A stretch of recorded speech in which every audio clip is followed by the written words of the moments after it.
Oh, hi there, and welcome back to British Skylines. We're here in the county of Cambridgeshire, in the town of Great Gammington, and this is episode 10. So in this episode, I want to talk to you a little bit about detailing sort of your cities and smaller areas, but also just the whole thing in general. Now, I'm not going to pretend to be the expert. You only have to look back at a couple of my older videos to know that, I've not been doing this for a long time. I've just been playing around with it, and this is episode 10 of the series, episode 1, 2, 3, just awful in comparison. But it's trial and error, and getting in there and practicing, and there's no reason why you couldn't do the same. And I feel like I've got a long way to improve, but I'm happy to share what I've picked up along the way with you guys now. So, yes, obviously we need to look at detailing, and as you can see, I'm working on a British-themed build, British Skylines. But obviously you don't have to work in a British-themed build, you can work in any build you want. It's important that you sort of decide what you want before going into it. It's all about planning in advance. So let's say I'm doing a British build, and at the moment we're just adding some services because, quite frankly, the people in the city are crying out for services. So got a couple of assets here that we're just throwing down. We've got the UK Fire Station and the UK Medical Practice, both by Rick 4000. And let's say if you're working on a British build like I am, Rick 4000's got some really cool assets, so definitely check the workshop for that, and also McWelshman as well, for some great road networks and assets as well. Anyway, we're getting distracted. So when it comes to actually detailing, you obviously want to, it's a lot of it is planning in advance. You got to know what you're doing when you come in. You got to know what type of city you're working on, what sort of town, what sort of area. Like I say, we're just working on just a small area with the services, and we'll obviously add a few other bits in, which we'll come to in a bit. But you need to plan the area first. What is it that you need, and what is it you're looking for? And then once you've got that, then the workshop, the Steam workshop, is absolutely amazing. There's thousands, if not millions, of different assets there. So it doesn't matter what you want. Someone's probably made it, and if they haven't made it, I'm sure they would if you ask nicely.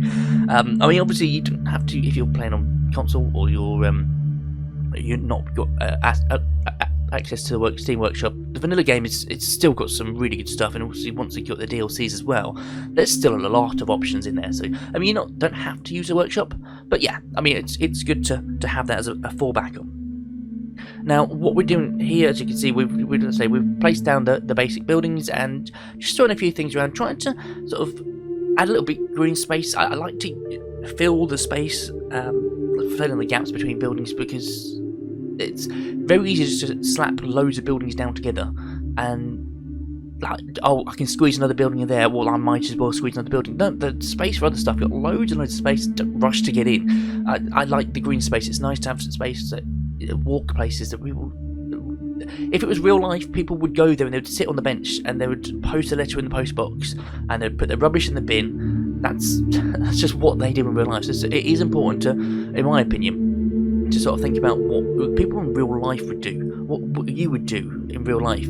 It's try to make that a possibility within the game. So we've just also put down some extra housing here. Again, the city is crying out for residents, because we're working at an incredibly slow rate, because we're going to detailing, which we'll come into in a moment. You'll see all the detailing in a moment. But because we're working at an incredibly slow rate, they want a lot of things. So we've got to put some houses in. This was UK flat blocks by Rick 4000 again. He is really good at UK builds and assets. But yeah, so that's going in there, and then again, it's just obviously trying to fill those gaps in around it. And don't be afraid to try things. I think trial and error is massively underrated. You just have to just give something a go, because if it doesn't look good, you just change it, delete it, and just put something else in. It's a game. It doesn't really matter. Obviously, I'm playing with infinite money and stuff, so that does help. But if you're playing, obviously with the regular game in hand, and you've got money and you've got to make sure all the needs are met, you can still do stuff, and you can still undo it. It's not the end of the world, and just save it and just go back if you really want to.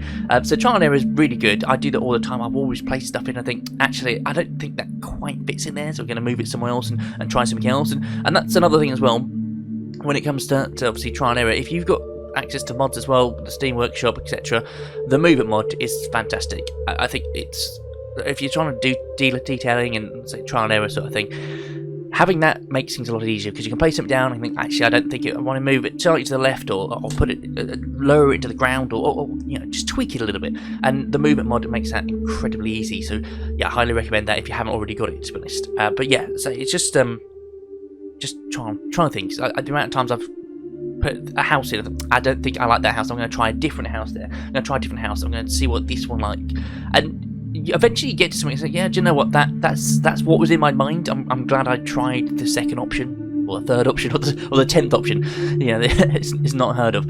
These fences here, I did this, and they actually bug me a little bit. I probably shouldn't highlight it to you, but they're not quite straight enough, and they don't quite meet at the ends, and it really bugged me at the final cinematics at the end. So you'll see that. I shouldn't have pointed it out, but, you know, slate it in the comments. I've already gone back and fixed it in game, so for the next episode it's going to be fixed and much better. But yeah, here we're detailing the back gardens, and again it's a case of trying to think of, like, what would someone have in a back garden? If you're not sure, look in your own back garden, look in your neighbour's back garden. Don't break in, just look out the window. You know, just wander around, your friends, your family and stuff, just have a look. What do they have? This, I mean, to be fair, there's quite a lot of things that you can see as standard. They'll have a barbecue or grill, they might have a greenhouse, some vegetables, they'll have washing out, they'll have tables, chairs, deck chairs, wheelie bins. This is one of the things I always pop in because I think it's great, and everywhere in my city it's green bin day. It's always green bin. The green bin's out on the road, and the black and the blue bins, they are back in the houses, nicely tucked away, safe, ready to be used another day. And you know, it doesn't take a lot, but it's just a little thing that it just gives it a bit more of a reason. You give things a story. Everything needs to. These are real. You know, they're not real people, but you know, in your mind, these are sort of real citizens going about their day-to-day life. And what is it they're doing? Well, they've got to go to work. They've got to meet friends and go out and socialise. But you know, their services, their needs are the same as our needs. They've got to get their rubbish collected, so the bins are out, etc. It's just take some time, think about it, pop it down, and just try and make it as it is. Now, there's a skate park there. I really wanted to do a custom skate park, and I've got all the assets, and I will do that later on with the ramps and the grind rails and stuff. I thought that'd be amazing, but again, because I'm trying to make the citizens happy, I just went for a standard skate park which is pre-built in the workshop. I think it was. Can't remember who made that. I'm sorry. But I mean, I know what you're thinking. Well, you know, you've got infinite money. Why do you care about the happiness of the Sims? Quite frankly, I'm trying to make a realistic city, and I want it to look realistic. And in order to be realistic looking, you need people walking around, driving around, doing things. So in order to have those things, those people moving around, you need to meet their needs and make them happy. So you need to provide parks, healthcare, fire, garbage, all that stuff, which is exactly what we're popping in. But we're trying to do it in a way that just feels more organic and realistic. And let's say, quite frankly, if I wanted this on pause all the time, it wouldn't make a difference. I could just leave it and it'd be fine. But I want to see people walking around and driving and doing things, and I want to see them using the footpaths and going to a park. So sometimes you've got to just like a tiny little skate park like that. Yeah, that's fine. But we'll make another one later down the line, which we can customize. We just want to make this area happy for the time being. So once you've got obviously the main buildings in place and you've got your story in place, you think, okay, well here's some flats, a whole bunch of people live here, let's get some cars in there, or maybe some areas where they're going to hang out and stuff. You need to start putting the finer details in, and layering. I've used that term before.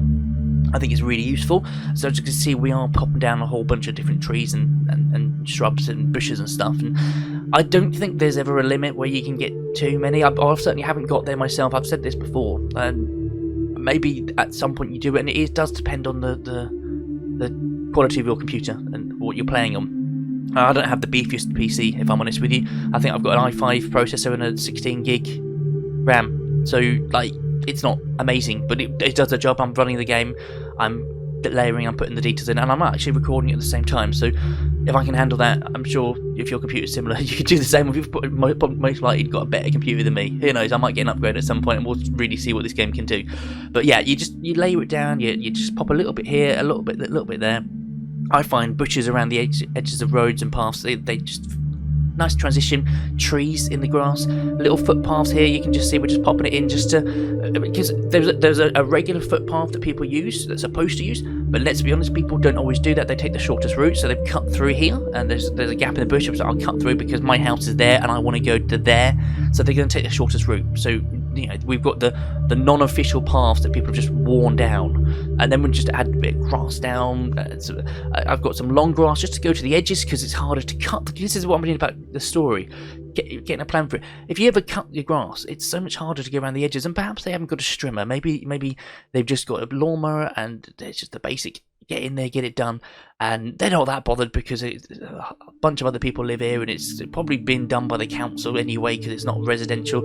So they've just done as much as they can and go home, and that's it. So a bit longer grass towards the building, why not? It doesn't hurt to try things like that.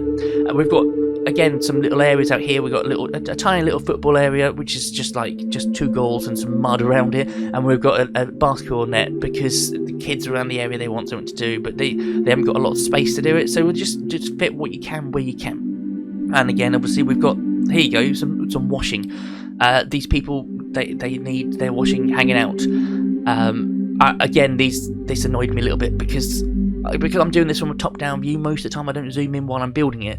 I didn't really pay too much attention, so I've gone back and fixed it, don't worry. But again, if you look at the cinematic at the end, these lines of washing are very low down to the ground, so that was a little bit frustrating. When I went back and looked at it in the first person view, it's just like, oh, not too keen on that. But trial and error, fixed it. I've done that off camera, so if we come back to it in the future, it will all be sort of at the right height, so people walking through, it'll be at sort of head height and not down to their knees. But yeah, so anyway, I get distracted. But the point is, you can do what you want. You just have to plan a story. You think, okay, well, this bit of land is separate to that land. This is owned by medical practice, and this is owned by the flats, so we don't block it off because maybe they go outside because the workers they have a break, and they might go for a snack or a cigarette break or something, and that's where they'll go and do it. Whereas in the other side, you've got the residents, and we've got the worn down path from when they're walking, because it's not an official path, but they do it. It's just foot traffic, and they've got their tables and chairs. These tables might be a little bit too posh for the area. I don't know. Let me know what you think. But yeah, I didn't really want just the basic plastic ones. I think they look a little bit hideous. But these would work well in someone's personal garden or in like a bistro pub or something. Not so much flats, but they just look nice. So that's what we've gone with. So sometimes don't be afraid to break realism, and as long as it works. I mean, they're just nice tables and chairs. Obviously, filling all the gaps with bushes and trees and little bits of tufts of grass, and just layering them all along just to give it that much more depth. Because it's very easy just to say, right, okay, I've got a tree, that's it, done. And obviously, again, it depends on how detailed you actually want to be. If you're looking from much further away, you don't really need to focus on the minor details of puddles and the cracks in the floor, because you're never going to see it. But I personally, I get down, I want to look at, I want to see it as a resident of the city would see it. So I want to make sure it's as detailed as possible. And as I say, we're not experts here. I will get better over time. I'm going to keep practicing, put different techniques in practice, and just see what works and what doesn't work. But I find this is a really good combination of stuff. You get your basic things, your buildings, your smaller assets, then your smaller ones, and your smaller. You just get tiny, and get to the point where it's like, I don't think I can fit anything else in here. The game's still running fine. It's still working. I don't know why that guy's got a tractor in his house, because he's an idiot. Take your car away, mate. Just whatever. But yeah, I got distracted again. No, it's just like you keep going until you can't go anymore, and it just seems to work. And I'm not worried about doing too much too quick, because I just know the next time I come to it, I'll work on the next area and I'll add that, and then maybe I'll come back and think, oh, actually, I should have added something in here. I'll throw in an extra thing, whatever, in this part because I forgot it last time. You're never finished. You just keep adding to it. So again, you can see here, we're just trying to think about what sort of the real people would do. So obviously we've got the wheelie bins there, and then there's just a bit of the worn down paths, because that's the route that people would take. Because again, they don't necessarily just take the path that was designed for them. They take the easiest and closest path for themselves for the convenience of where they're planning to go. So I think that sort of thing's always good to add in. It's just another layer of like realism, because I say it's one thing like in real life. Obviously, property developers, they've got your plan and stuff like, this is what we're going to do. We're going to have the house here, we're going to have the park there, and people will have a path there, and people will go from there to there. And but in real life, people think, actually, I'm too lazy for that. I'm going to do something. I'm going to do something different. Yeah, I just think adding that to it just makes it feel more realistic.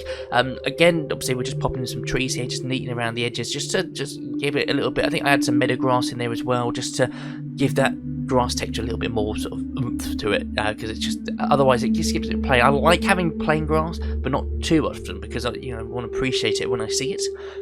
Now we're just obviously coming towards the end of this one actually, but we're coming at the front of it, adding a few vehicles in the front of the building. So obviously you've got some Land Rover fire engines. I haven't found a proper UK British fire engine prop yet. I've got one that I can get the fire engines to drive around it, but not one that I can just sit there. Really frustrating. So you've got the Land Rover Defenders there instead, and we've got some cars outside the medical practice. I think we're going to pop up an ambulance or two down there as well.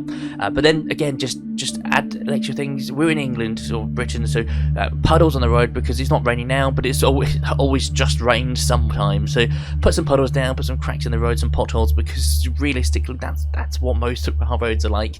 You can see here as well, I didn't mention it before, but we've got like this little bike and walk path here, and just at the edge of it you've got like the little bollards where people can cross the road, because they would cross the road there, because that's at the end of the path, and people would just take so that's the route you take. And I did try a few different paths there, and I quite like the one with the path. I would use more of that, the path and the cycle path, because they work really well together. And you do see quite a lot of that embryo, so yeah, I thought it worked quite well. Okay, just throwing final touches here, but just tiny little bit of green space. And I thought, well, I'm not going to fit a building in there, can't fit a house, so what can we do? Well, let's put some trees down there, let's put some meadow grass down, let's maybe put a path cutting through it, because people are taking the shortest route. They always take the shortest route because that's what people do. So yeah, just try and do that and just make it feel a bit more alive, just feel like it's not being forgotten, because I think that's the problem some people do in this game. You just put your 3 trees down and you move on and say, right, okay, that area's done, move on to the next one. But even if it's got nothing in it, it still needs to be full of nothing. And when I say nothing, I'm like trees and shrubs and stuff. But unfortunately, we are just about out of time for this video. So if you enjoyed it, don't forget to like, comment, subscribe, and share. Obviously, tell your friends about it too, because if you like it, there's a good chance they will too. And don't forget to check out the cinematics at the end. Now, this one's a bit different. I've tried to do something slightly different. The entire cinematics are recorded in one motion. It took a bit longer to set up, but I think it worked out quite well. Let me know what you think. But anyway, as always, I've been Skicky Gamer. You've been awesome. Enjoy the cinematics. Goodbye.